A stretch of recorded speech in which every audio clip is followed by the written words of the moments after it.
Ladies and gentlemen, thank you for standing by and welcome to the TE Connectivity First Quarter 2022 earnings call.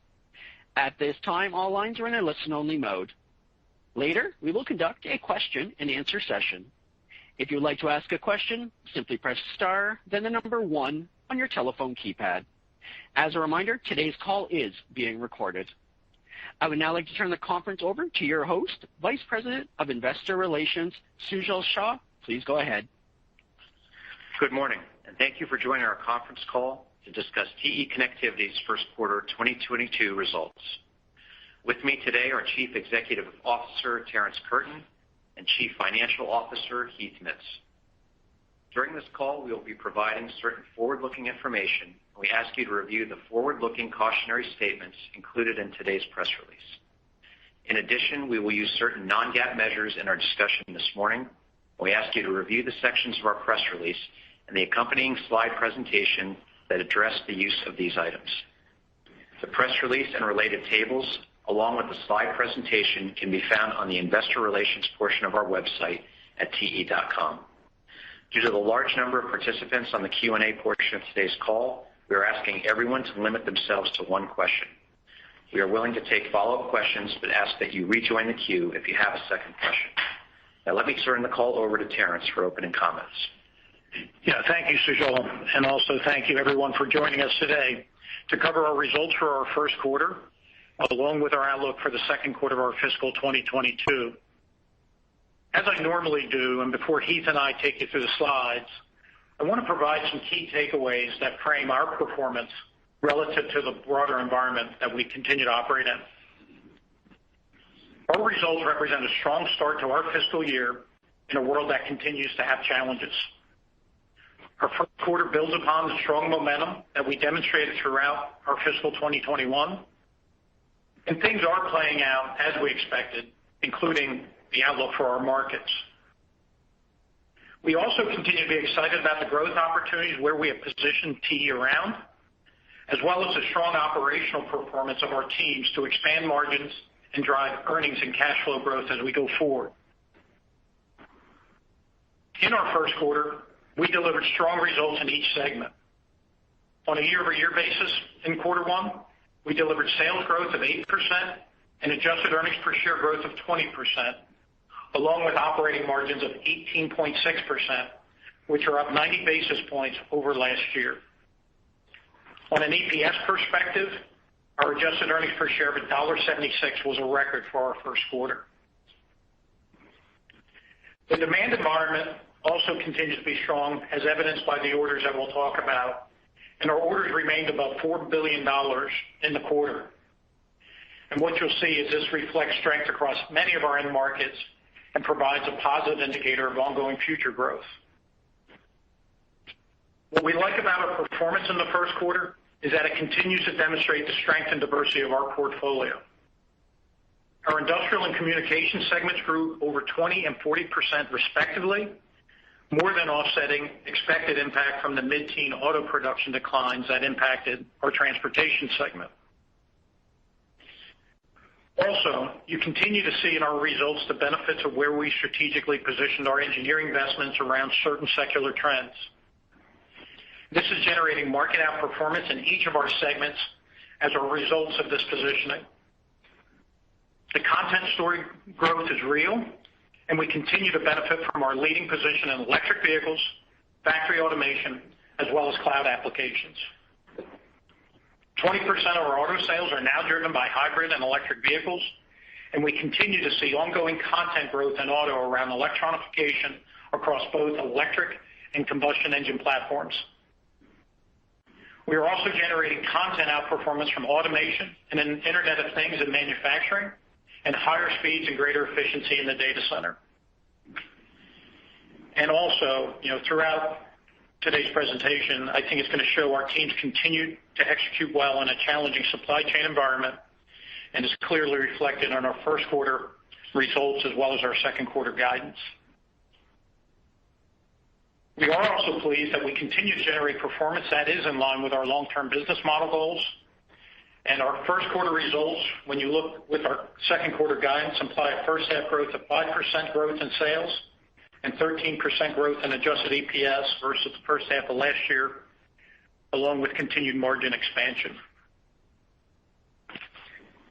This strong performance is within a backdrop of global GDP growth environment and higher end demand across most end markets where we've strategically positioned TE. We are seeing broad strength in capital expenditures that relate to factory automation, expansion in manufacturing capacity, cloud and data center investment, as well as investment in renewable energy sources. If you look on the consumer side of the economy, demand for autos remains healthy, with auto production improving sequentially in our first quarter, and we continue to see content growth to drive market outperformance in both our commercial transportation and auto businesses. We continue to see expansion in our content per vehicle driven by our leading position in electric vehicles, as well as ongoing expansion of electronification in both internal combustion and EV platforms. And we clearly expect that this trend is going to continue as we move forward. Certainly while this demand environment is positive, we are still in a world that deals with COVID as well as supply chain challenges. The supply chain challenges and inflationary pressures that we've been discussing since the onset of COVID are slightly worse than 90 days ago, but I do want to highlight that I'm pleased with how we are managing through this and making continued progress towards our business model goals despite these ongoing factors. With the healthy demand and the current state of the global supply chains, our ability to produce will be a key factor of our near-term revenue performance. We continue to benefit from our global manufacturing strategy to produce in region, and our teams continue to drive price actions and productivity initiatives across all three of our segments. So with that as a backdrop, let me now turn to the slides and discuss some additional highlights, and I'll start on slide 3. Our quarter one sales of $3.8 billion were up 8% on both a reported and organic basis, and adjusted earnings per share was $1.76, which is up 20% year over year, and a record for our first quarter, as I mentioned earlier. Adjusted operating margins were 18.6%, up 90 basis points year over year, driven by the growth and strong operational performance in our industrial and communication segments. We do continue to see a strong demand environment, which is reflected in orders of $4.3 billion, and I'll get into more details on the orders on the next slide. Looking at free cash flow, we generated approximately $370 million of free cash flow in the quarter, and we returned approximately $410 million to shareholders through buybacks and dividends during the quarter. And moving away from financials for a minute, I do want to highlight that we continue to be recognized for our ESG initiatives, and we were named to the Dow Jones Sustainability Index for the 10th consecutive year, along with our recent ranking in the top 20 of Investor Business Daily's 100 Best ESG Companies. I think importantly, we remain committed to our goal of decreasing Scope 1 and Scope 2 greenhouse gas emissions by over 40% on an absolute basis by 2030, which is above and beyond the 27% reduction that we've already made over the past decade. And while I talked about our team's performance, about their execution, let's face it, to make these sustainability investments is also how our employees engage in that as well. And I'm very pleased with the progress of how our employees are engaging as we drive sustainability initiatives across TE. So let me turn to guidance for the second quarter. And we expect that the strong performance of our portfolio to continue in our second quarter with approximately $3.8 billion in sales. And this will be up 2% on a reported basis and 3% organically versus the prior year, despite the year-over-year decline in auto production. We expect double-digit growth in both industrial and communication segments to drive our second quarter growth, once again reinforcing the diversity of our portfolio. We do expect adjusted EPS to be approximately $1.70 in the second quarter, and this will be up 8% year over year. So now let me get into the order trends and markets, and if you could please turn to slide 4 where you see our order progression by our segments. For the first quarter, our orders were $4.3 billion, and our book-to-bill was 1.13, and we saw year-over-year and sequential growth in our industrial and communication segments. In our largest segment, transportation, order levels came in as we expected, and our book-to-bill was 1.0, which aligns closely to auto production trends. Global auto production came in slightly better than we expected in the first quarter at approximately 19 million units, and we expect that auto production will remain at a similar level in the second quarter, reflecting roughly a 5% reduction in year-over-year in auto production. We continue to anticipate that auto production will improve in the second half compared to the first half and will return to year-over-year growth as we move through 2022. In addition to production, the trends around content remain strong, and we continue to expect outperformance to be at the high end of our 4 to 6 range in 2022 as we continue to benefit from increased electronification and higher production of electric vehicles, which we expect will be up over 30% globally this year. Now, when you think about transportation, there's certainly ongoing challenges with semiconductors and the broader supply chain that continue to be a governor for our auto customers' ability to produce. When you look beyond the near-term noise in the auto supply chain, we continue to see a favorable setup for longer-term auto production growth with healthy consumer demand and dealer inventories that remain extremely low. So let me turn to the industrial segment orders. And what's nice is for the first time since the onset of COVID, sequential orders strengthen across all businesses in the segment. We see an improving backdrop with increased capital expenditures for factory automation, manufacturing capacity related to electric vehicle infrastructure and semiconductors, as well as investments in renewable energy. And this increased capital investment benefits our industrial equipment and energy businesses in the segment. On top of that strength, we've seen improved order trends in our comm, air, and medical businesses that we expect to begin to see favorable year-over-year revenue comparisons in those businesses later this fiscal year. Excuse me.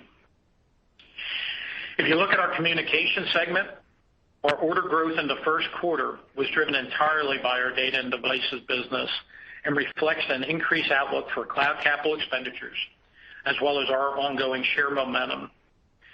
We also see with our D&D customers, they're placing orders out for delivery beyond the current quarter due to the broader supply chain uncertainty.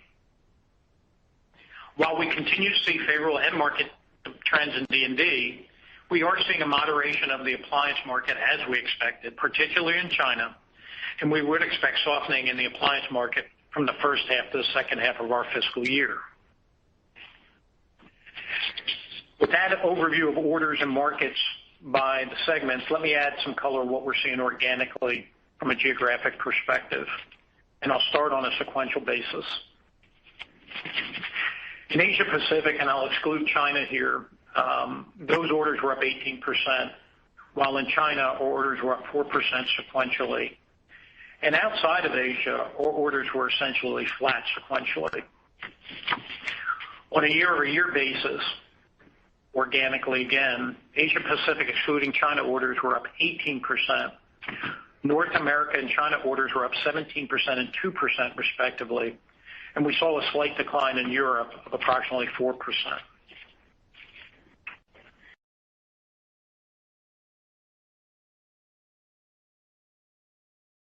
And to briefly discuss our year-over-year segment results, and that's laid out on slides 5 through 7. And as I added a lot of color, I'll just hit the high points here.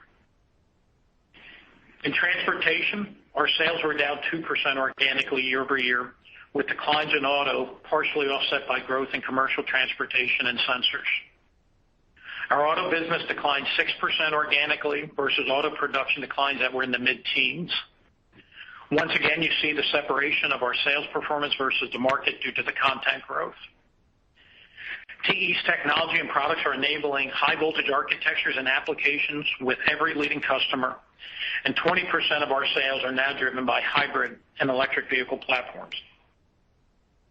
In commercial transportation, we saw 11% organic growth with outperformance versus the market due to content growth drivers that are very similar to our auto business. And in sensors, we saw 5% organic growth driven by industrial applications, as well as new ramps in transportation applications. For a margin perspective in the segment, adjusted operating margins came in as we expected at 18.2%. Now moving to industrial segment results, our sales increased 18% organically year over year. In the industrial equipment area, we were up 40% organically with strong growth in all regions, and we're benefiting from the increased capital investment and spending across the globe. In our energy business, we saw 17% organic growth that's driven by our increased penetration in renewable applications that we've talked about with you. And in our medical business, it grew 8% organically as we're starting to benefit from the recovery in interventional procedures. And in our aerospace and defense business, our sales declined 3%, which is organically driven by the market dynamics in that space, but certainly our orders show a more positive outlook as we move forward. From a margin perspective in the industrial segment, our adjusted operating margins expanded year over year by 130 basis points to 14.8%, driven by higher volume as well as the strong operational performance by our teams. So let me turn to the communication segment, and I just want to start that, you look at the performance of both businesses as well as the margin performance. It just shows that our teams continue to execute while capitalizing on growth trends in the markets we serve. Sales grew 40% organically year over year for the segment, with strong growth in each of our businesses, as you can see on the slide. In data and devices, we saw strong growth across all regions, driven by content growth and share gains in high-speed cloud applications as our customers move towards 400 gig and next-generation chip platforms, as well as growth in server and artificial intelligence applications. In appliances, we saw growth in all regions with continued share gains as we continue to differentiate with our customers around our global manufacturing network. And from a margin perspective, the performance was outstanding, with another record in adjusted operating margins of 27%, which was up 950 basis points year over year, which was strong performance in the prior year as well. If you just take a step back and you look across the segments, our teams continue to capitalize on the growth trends in their end markets, demonstrating the diversity of our portfolio and delivering operational execution with both pricing actions within a challenging supply chain environment. So with that as an overview, let me give it to Heath, and he'll get into more details on the financials and our expectations going forward. Thank you, Terrence, and good morning, everyone. Please turn to slide 8, where I will provide more details on the Q1 financials. Adjusted operating income was $712 million, with an adjusted operating margin of 18.6%. GAAP operating income was $672 million and included $24 million of restructuring and other charges and $16 million of acquisition-related charges. We continue to expect restructuring charges of approximately $150 million for the full year as we continue to optimize our manufacturing footprint and improve the cost structure of the organization. Adjusted EPS was $1.76, and GAAP EPS was $1.72 for the quarter, included a tax planning and related benefit of $0.05. Additionally, we had restructuring, acquisition, and other charges of $0.09. The adjusted effective tax rate in Q1 was approximately 18%, and for the second quarter, we expect our tax rate to be very similar to Q1. But we expect the adjusted effective tax rate for the full year to be around 19%. Importantly, we expect our cash tax rate to stay well below our adjusted ETR for the full year. Turning to slide 9. Our results you see on the slide reflect the strong execution of our teams and the diversity of our portfolio. As Terrence mentioned, each segment contributed to the strong start to our fiscal year. Sales of $3.8 billion were up 8% on both a reported and organic basis year over year. Currency exchange rates negatively impacted sales by $45 million versus the prior year and were worse than expected. We expect currency exchange rates to be a sequential headwind from Q1 to Q2 and a year-over-year headwind of approximately $110 million in the second quarter. And if the dollar remains at current levels relative to other currencies, FX could be a headwind of approximately $300 to $400 million for our full fiscal year. Adjusted EPS of $1.76 was up 20% year-over-year and represents a record for the first quarter, as mentioned earlier. Adjusted operating margins were 18.6% and expanded 90 basis points versus the prior year, and the incremental flow-through on the adjusted margins on revenue growth were approximately 30% in Q1 on a year-over-year basis. I am pleased with our performance given the inflationary pressures we are seeing and the challenges in the broader supply chain. And as Terrence mentioned, we are pulling pricing levers across the businesses to help offset those inflationary pressures. Turning to cash flow. In the quarter, cash from operating activities was $532 million. Free cash flow for the quarter was $373 million. The year-over-year trend in free cash flow reflects the strategic inventory builds to meet anticipated customer demand, as we mentioned last quarter. In Q1, we returned approximately $410 million to shareholders through share repurchases and dividends. As noted in our recent proxy filing, we proposed a 12% increase to our dividend that we expect to be approved by shareholders in March. We remain committed to our disciplined use of capital, and over time, we still expect 2/3 of our free cash flow to be returned to shareholders and 1/3 to be used for bolt-on acquisitions. So before we go to questions, I want to reiterate that we are executing well despite the challenges we discussed in the broader supply chain. Our results for the quarter demonstrate the strength and diversity of our portfolio with strong operational performance from each of our three segments. The demand environment continues to be strong, as evidenced by our orders, which reflects strength across many of our markets and provides a positive indicator of future growth. You are continuing to see market outperformance in each of our three segments as a result of our strategic positioning around secular trends, and we continue to benefit from our leading position in electric vehicles, factory automation, and cloud applications. We continue to generate performance that is in line with our business model goals, and we are excited about the growth and margin expansion opportunities as we go forward. So now let's open it up for questions. Rob, can you please give the instructions for the Q&A session? Certainly. At this time, I would like to remind everyone, in order to ask a question, press star, then the number 1 on your telephone keypad.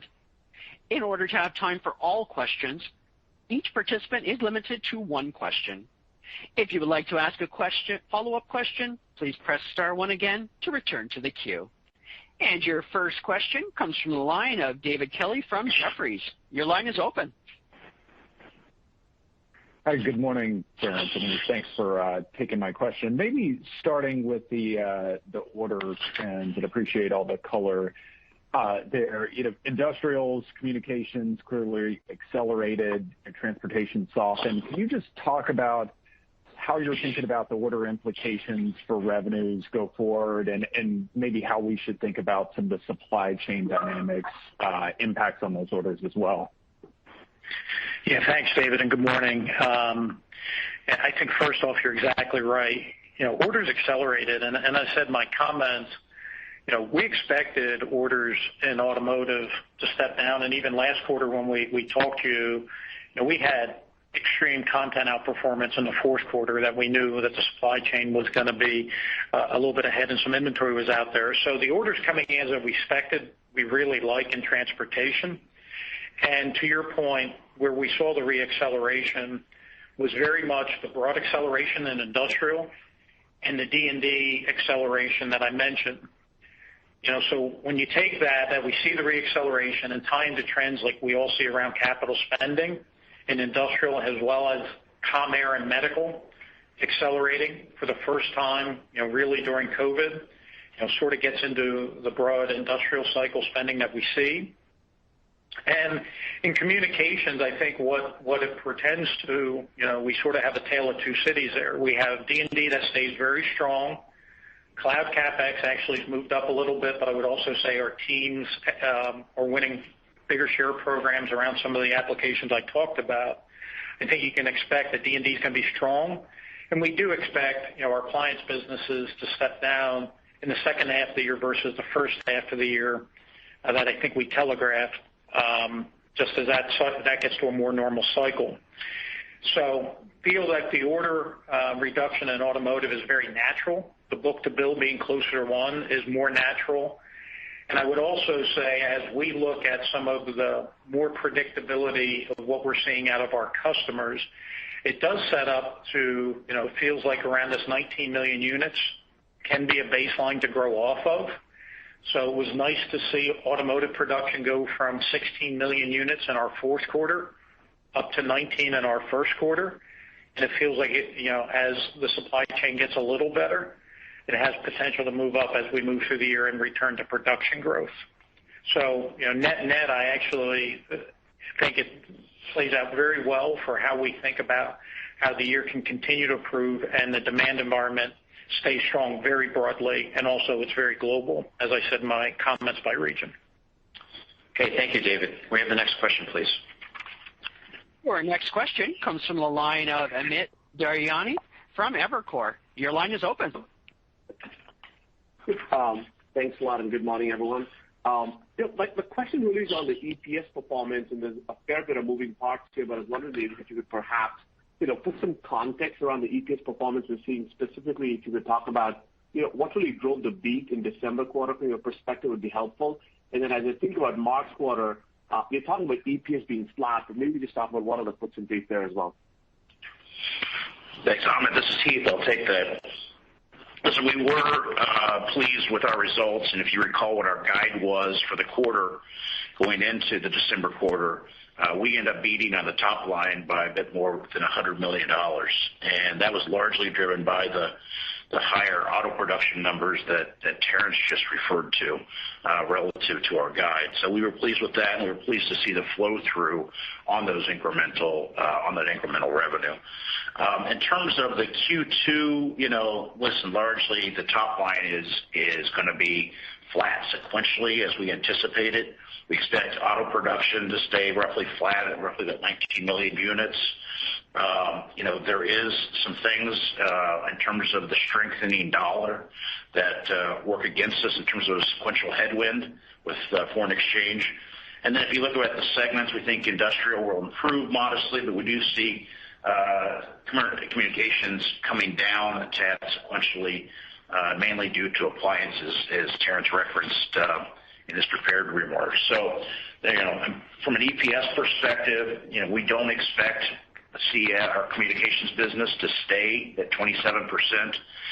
We've talked in the past that that's a bit overheated, particularly given the amount of appliance that's in there. But as we move forward, we expect that to normalize some.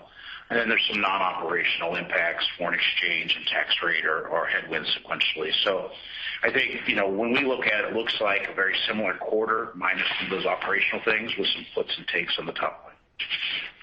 Okay, thank you, John. We have the next question, please. Your next question comes from the line of Joe Giordano from Cowen. Your line is open. Hey, good morning, everyone. Good morning. Hey, Terrence, you mentioned that the supply chain internally for you guys was worse than it was 90 days ago. Can you maybe try to scale what the impact to your own revenue was in terms of getting stuff out the door, and how that compares to the last couple of quarters and what's embedded in the guide for 2Q? Yeah, Joe, this is Heath. Listen, we talked last quarter that number was around $50 million of sales that we would like to have shipped if we had the material. That did worsen in the quarter. It's just north of $100 million that, again, we would have liked to have shipped had we had the raw material availability to do it. So it did get modestly worse in the quarter, and certainly something as we reflect and look forward into our second quarter, we anticipate this similar kind of level. Okay, thank you, Joe. We have the next question, please. Your next question comes from the line of Chris Snyder from UBS. Your line is open. Thank you. My question is on pricing in the quarter and forward expectations for price cost, and then particularly for the transport segment, where I know auto pricing can come through maybe a bit slower than the other segments. And then also, are there any other puts and takes on transport margins through the rest of the year we should be thinking about as ICE volumes rebound, and maybe any restructuring benefits? Thank you. Sure, Chris. Thanks for the question. And when you look at it, pricing in TE was positive across the company in the first quarter, and we do expect it will be positive this year for the year. And certainly, as your point, in places like transportation, that is very much contractual negotiations, and those discussions do lag a little bit, so that will benefit our margin as we get through later in the year, as well as the volume to help offset some of the headwinds that we've talked about being a little bit worse. I think the one key I just want to remind everybody when we talk about prices, our normal business model, because we do play in the technology space when we win programs, is how when we ramp them, we're going to get productivity back to our customers, and that really varies by our segments. But we typically run in the 1% to 2% price erosion model, and right now we're running in the low single-digit plus price. And I think that demonstrates, you see it in the margin, it also demonstrates how our teams are executing, and it's across all our segments. So in some markets we can get more than others, but I do expect we're going to be positive for the year, and we continue, as we see these inflationary effects, continue to implement more price actions. And I would say price isn't completely offsetting all of the inflation and supply chain challenges, but it's also the other elements of our business model are also driving the results. So I do think it's a combination.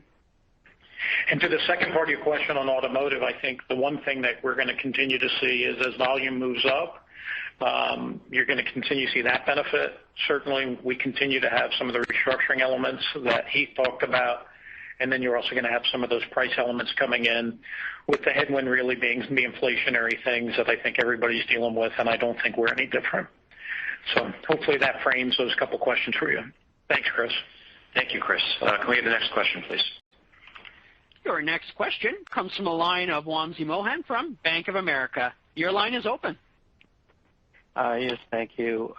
Terrence, as you look at the order trajectory in autos normalizing with book-to-bill closer to 1, how are you thinking of that progression in June and September quarters? And more broadly, can you maybe just give some qualitative color on the rest of fiscal 22 and highlight any important headwinds and tailwinds that we should be thinking about?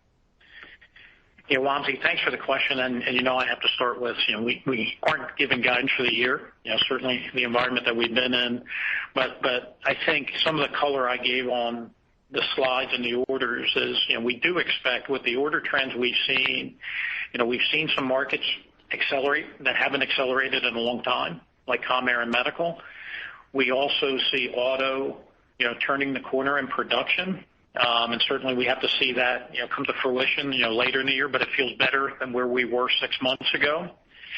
And we continue to see places like D&D and industrial equipment, the orders remain strong. And in some cases, the confidence of people placing orders out, I also give a positive indicator that they're planning out more, knowing that we all think that the supply chain challenges around semis and other components are going to be with us. So I do think, you can expect as we move through the year that it wouldn't be reasonable to expect a step up due to transportation, due to industrial in the second half of the year, with communications, coming down a little bit due to the appliance comments that Heath and I made.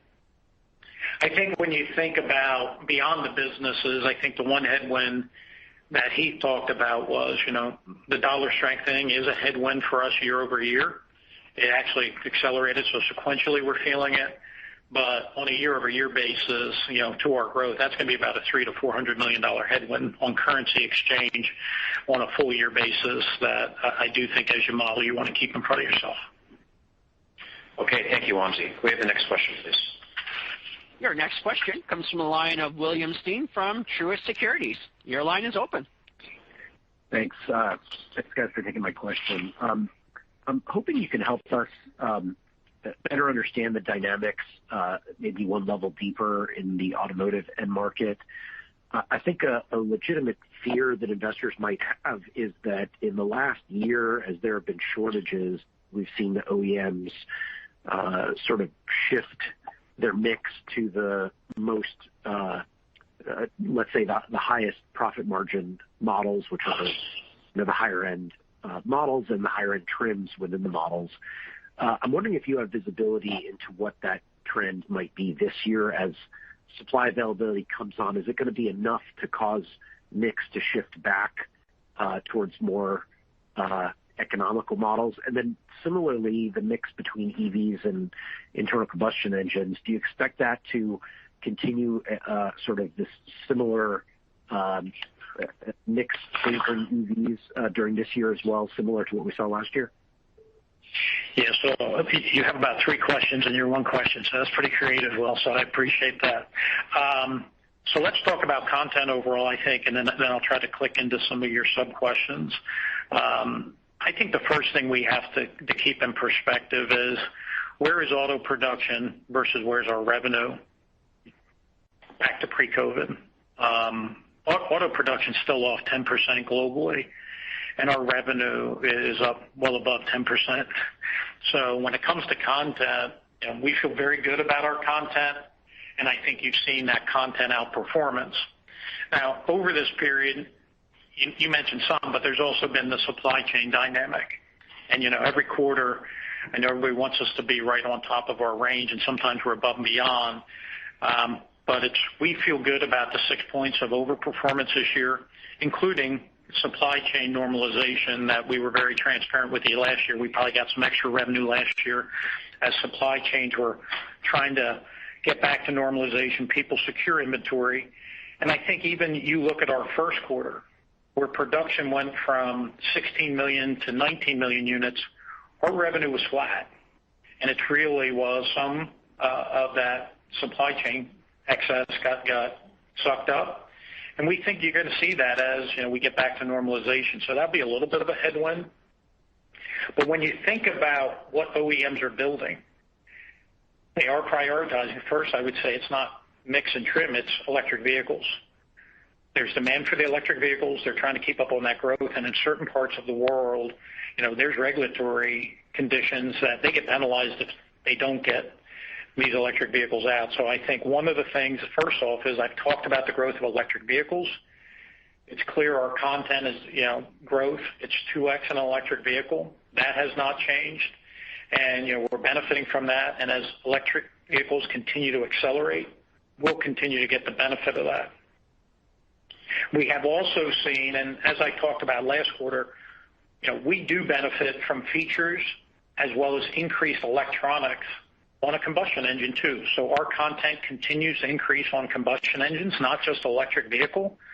Now, let's face it, one of the bigger drivers is the electronics that help a combustion engine be more efficient. That isn't a trim package. That is, guess what? For those that continue to make combustion engines and people have demand for them, how do you make those more fuel efficient? Drive electronics, and that's some of the electronification. We're also seeing, increased communication and infotainment. That is things that benefit us around the data side.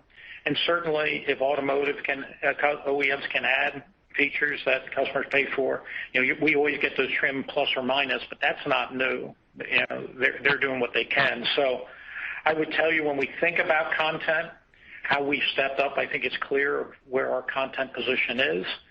I also just want to say, our globalness is unique. And I know I say this every call, but when you look at it, we benefit from electric vehicle everywhere, not in one region, not in one customer. And I think that's a pretty special position that's differentiated.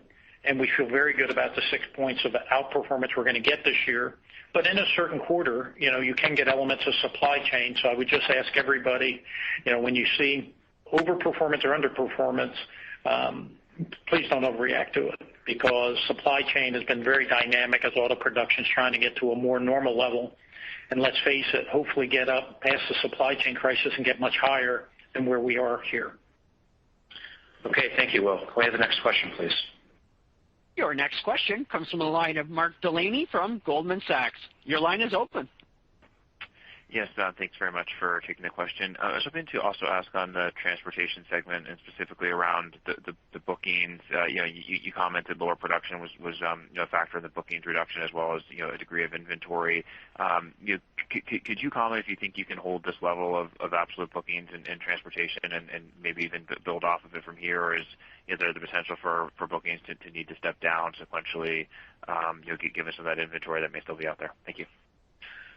No, it's a great question. I actually think you're going to see a booking level that's moving much more with production. So I think you're going to continue to see booking levels stay, closer to probably around that one book-to-bill than where we were at certain points of the recovery. And I think that's a sign of stabilization. And I think you also see it in the levels of how OEMs need to bring production down. It has become a little bit more stable, even though the supply chain still is not flowing as freely as we would all like. But I do think you're going to continue to see pretty solid order performance, and we've even seen it as we've started our second quarter. Orders stand pretty strong and solid across all three regions of the world. Okay, thank you, Mark. Can we have the next question, please? Your next question comes from the line of Jim Suva from Citigroup. Your line is open. Thank you. Can we talk about average selling prices? I know in your prepared comments in the Q&A you mentioned that you're up low single digits compared to normally down a couple percent.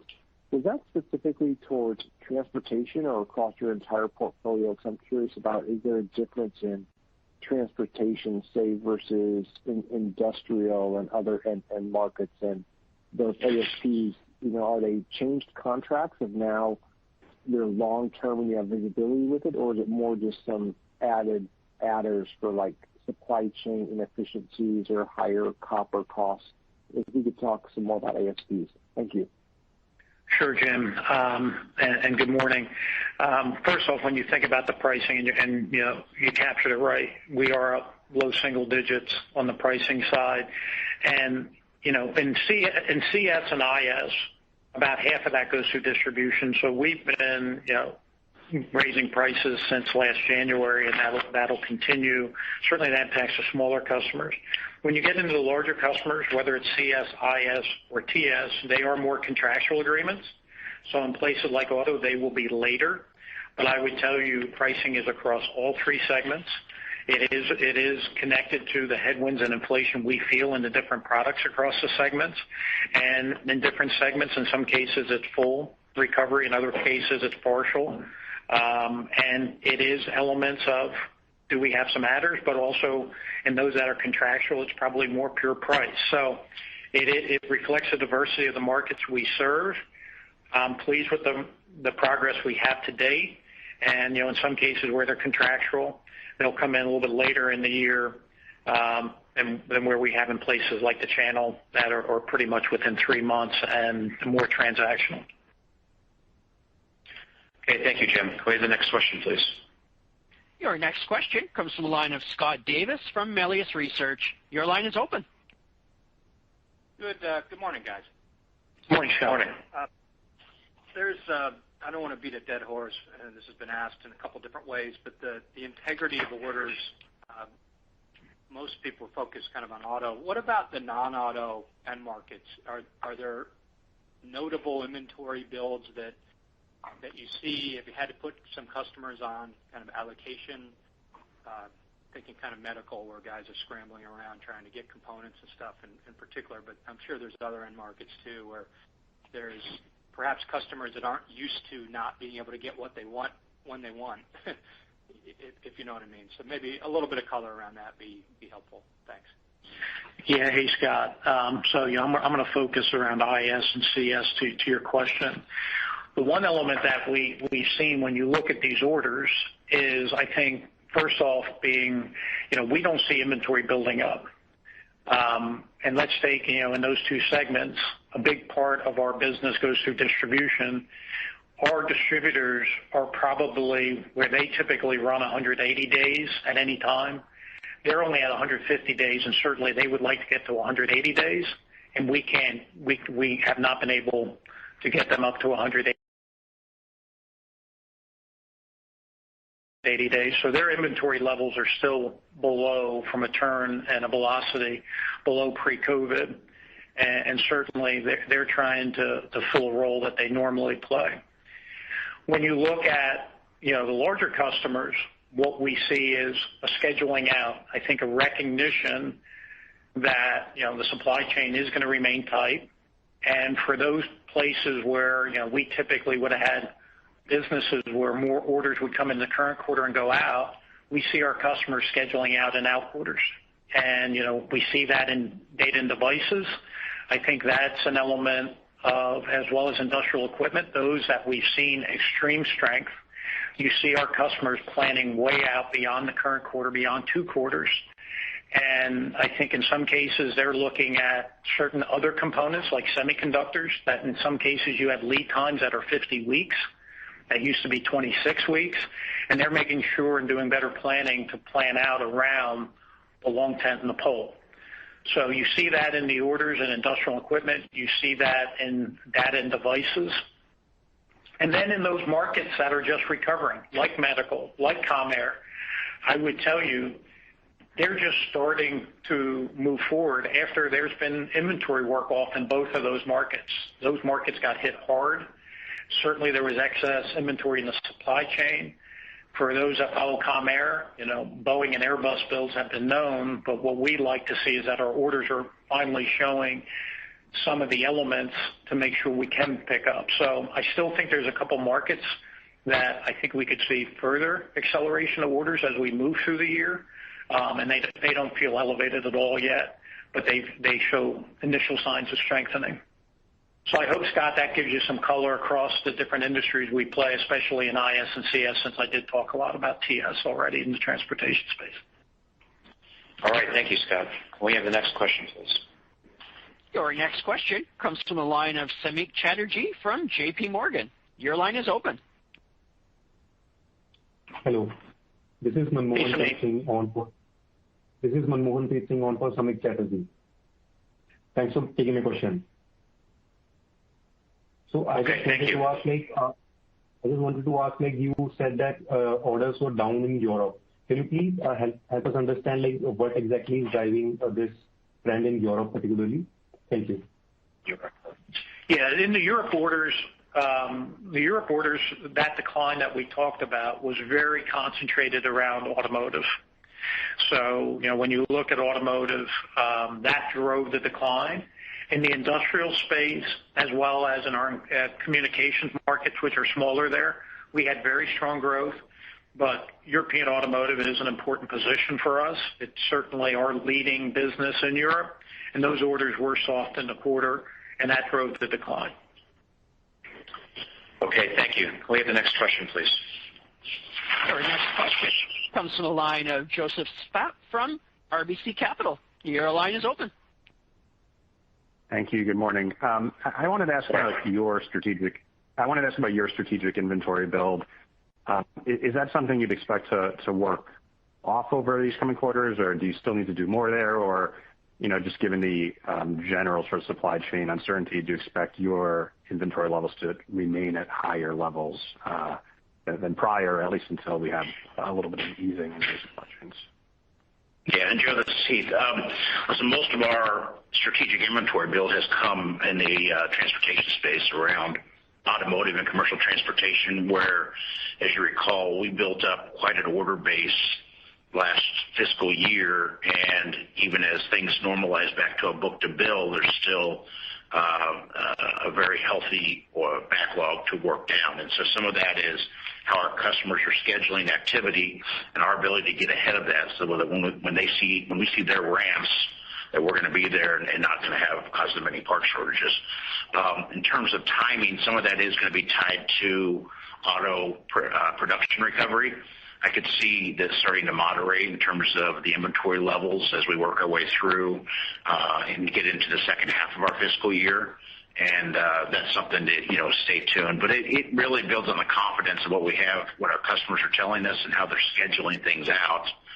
And it depends on which part of the world that we're in. Given some of our production challenges in terms of raw material availability, it's just made sense to build up where we can and be ready for those customers. The other thing to keep in mind is we've been talking about ongoing restructuring. There are a couple plants that come offline later in our fiscal year, and there are buffer builds associated with those. And again, those are largely in our transportation business. So that's all kind of part of the timing of this activity. Okay, thank you, Joe. We have the next question, please. Your next question comes from the line of Luke Junk from Baird. Your line is open. Yeah, good morning. Thanks for taking the question. Morning. This could be a question maybe for Terrence or Heath. Wanted to ask about your gross margin performance in the first quarter. Of course, been a lot of discussion today about supply chain and inflation relative to sales and pricing for the company, but I was hoping you could put a finer point on the company's gross margin performance in the quarter. Thank you. Sure, Luke. Thanks for the question. Listen, our gross margins for the quarter on a GAAP basis, probably what you're seeing, show the low 32s, but the reality of it is, inside of that, there's some non-cash charges that were associated with the restructuring activity of a plant closure, so that rolled through that line. So we're actually running closer to our 33%, just under that on an adjusted basis, which is consistent with what I think you would expect. And as we move a little bit higher through the year, we would be a tad higher. We're absorbing the Ernie acquisition, though, and that has a bit of a headwind on gross margins, and the team is actively integrating that and working through getting those numbers up. So there's a little bit of noise relative to what you're going to see in a GAAP versus how we view it, but that really is a one-time charge that was taken. Okay, thank you, Luke. We have the next question, please. Your next question comes from the line of Nick Todorov from Longbow. Your line is open. Yeah, hi guys. Good morning.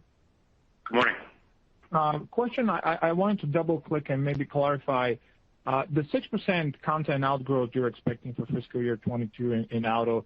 Does that include the impact of FX? Because you clearly are seeing a bigger impact than you anticipated a quarter ago. No, that would not include FX. So that comment's organic. That would include anything we expect to happen in the supply chain this year, but that's really an organic comment. FX, we sort of give you that separately. Okay, thank you, Nick. Wait, the next question, please. Your next question comes from Matt Sheerin from Stifel. Your line is open. Yes, thanks, and good morning. Terrence, I wanted to ask another question regarding the strength of seeing devices and specifically the cloud computing. Could you just talk about the customer base there? I know there's a big concentration of the big hyperscale players, but how diversified is that market? And as you're gaining share, is it new players or just winning with existing customers? So when we talk about that customer base in the cloud, it is the hyperscalers of the planet. So when you look at it, that is still a concentrated customer base overall, but it's broad across all of them, and our market share is strong across all of them. So it isn't like we're only tied to one of them, but it is very broad. And really what's nice, and I said on the call, is as they're pushing the speeds up to 400 gig, clearly as they're trying to keep up with the artificial intelligence, which creates more compute and storage, clearly there are things that they're looking to us to bring our technology to, and those wins are across the base of them. So pleased with the performance there, and I think it really goes back to how we repositioned our D&D business around the ultimate high speed versus what we were 5-10 years ago, and it just shows the ongoing share momentum and the technology we bring to that space. And clearly, when you look at the margin, our team's performing very well, in that segment. Okay, thank you, Matt. Can we have the next question, please? Your next question comes from the line of Shreyas Patil from Wolfe Research. Your line is open. Hey, thanks so much for taking my question. So maybe just following up on that, on the early one regarding the data and devices. So, just how should we be thinking about the structural growth rate that we could be seeing in that segment? I mean, obviously this quarter you're up almost 50%, but we've been seeing, very strong growth really every quarter for the last several quarters now. So just trying to understand how we can think about that. And then for communications overall, I think you've talked about high teens margins previously, and so how should we think about that settling out, against the 27% that you did this quarter? So let me take the first half, and I'll ask Heath to take the second half. When I think about it, and as I said to Scott's question a little bit earlier, some of the orders we're seeing in D&D right now are also scheduled out to make sure our supply's in place for those customers. I think you're going to continue to see our D&D business run at the high revenue levels it's at, throughout this year. And really how cloud CapEx builds off of that will be very important as we look into 23 and beyond. But I do think when you continue to see the needs as well as the efficiency that needs to be driven out of these data centers, feel very good about the momentum there as well as the pipeline wins that we have. So let Heath talk about the margin side. Yeah, listen, we're very happy with the margins that the CS segment has produced here, going back not just in the quarter we just reported, but really going back over the past year and a half. And the team has just done an exceptional job. The reality is there is a little bit of a mix element to this as well, in that we do have higher margins, modestly higher margins in our appliance business relative to our data and device business. And, Terrence talked about the strength in data and devices, but we do see a little bit of correction that we've expected in appliances coming here in the second half of our fiscal year. And so there is a bit of a mixed impact in terms of how that comes down. Now, your question around, what we've said from a business model perspective in terms of high teens, which if you go back many years ago was there just an aspiration to get to the high teens for the segment, and now we're performing so much stronger. Listen, more to come. We get it, but I say still the high teens in a normalized environment still makes sense, and the team's just doing a terrific job, and we'll see where we end up longer term.